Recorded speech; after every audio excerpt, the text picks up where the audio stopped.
Assalamualaikum warahmatullahi wabarakatuh. Pada pertemuan kali ini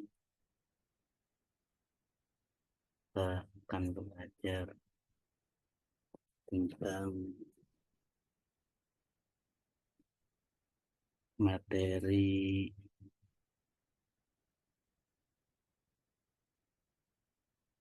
menyambut usia balik. Pada materi ini,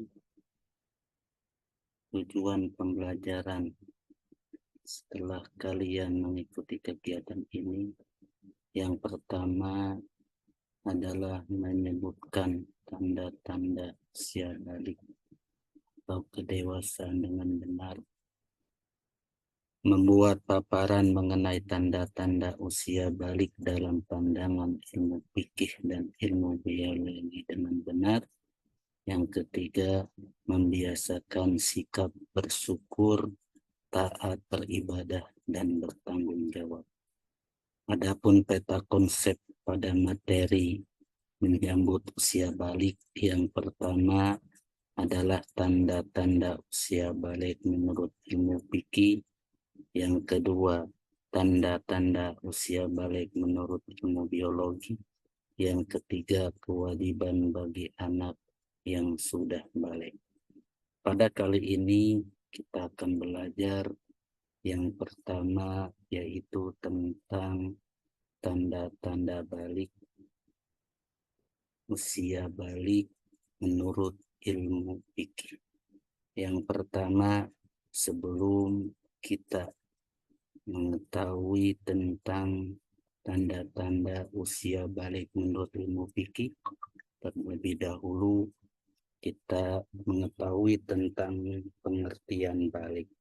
Apa sih pengertian balik itu?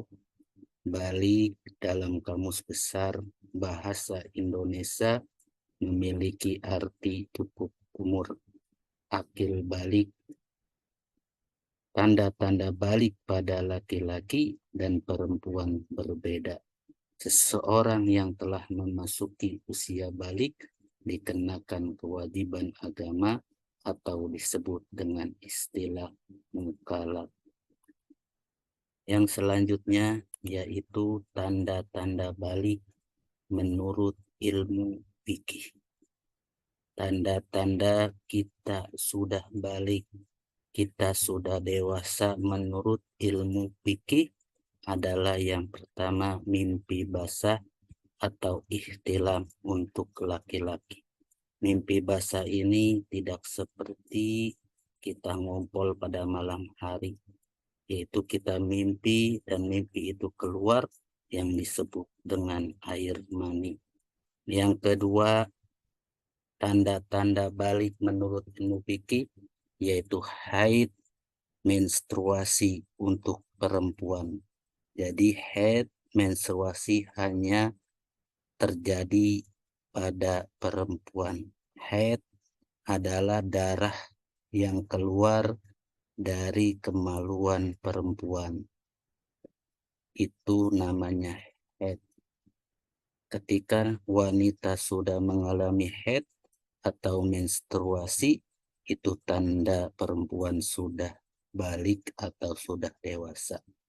Yang selanjutnya yaitu tanda-tanda balik menurut ilmu fikih berusia 15 tahun untuk laki-laki dan perempuan. Jadi ketika anak yang sudah berusia 15 tahun, baik laki-laki dan perempuan, tidak pernah mengalami mimpi basah, tidak mengalami haid dan menstruasi, tapi dia sudah berusia 15 tahun menurut kalender Hijriah, bukan kalender Masehi, menurut tahun Islam, bukan tahun Masehi, itu berusia 15 tahun, itu anak perempuan dan anak laki-laki sudah dinyatakan balik atau dewasa.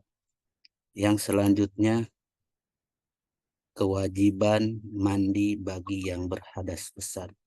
Anak yang mengalami mimpi basah dan haid itu sedang berhadas besar.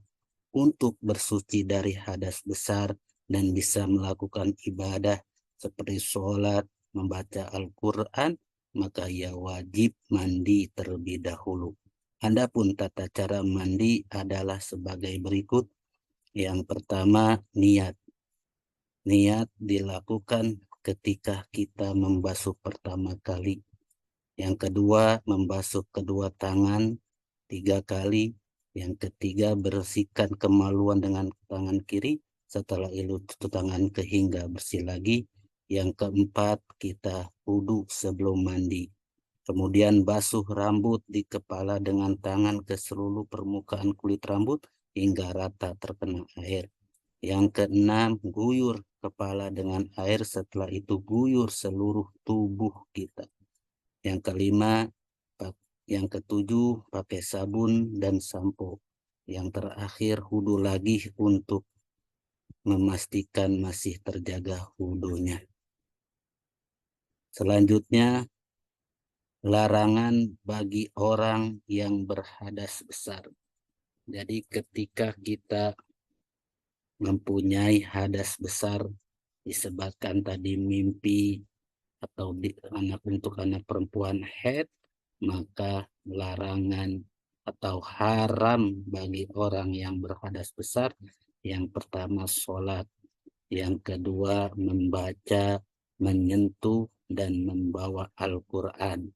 Yang ketiga tawaf, yang keempat berdiam di masjid. Itulah larangan yang harus kita hindari ketika kita mempunyai hadas besar disebabkan oleh mimpi atau haid. Yang selanjutnya itu saja penjelasan materi tentang tanda-tanda balik menurut ilmu fikih. Mudah-mudahan dapat dipahami. Kurang lebihnya Bapak mohon maaf. Wassalamualaikum warahmatullahi wabarakatuh.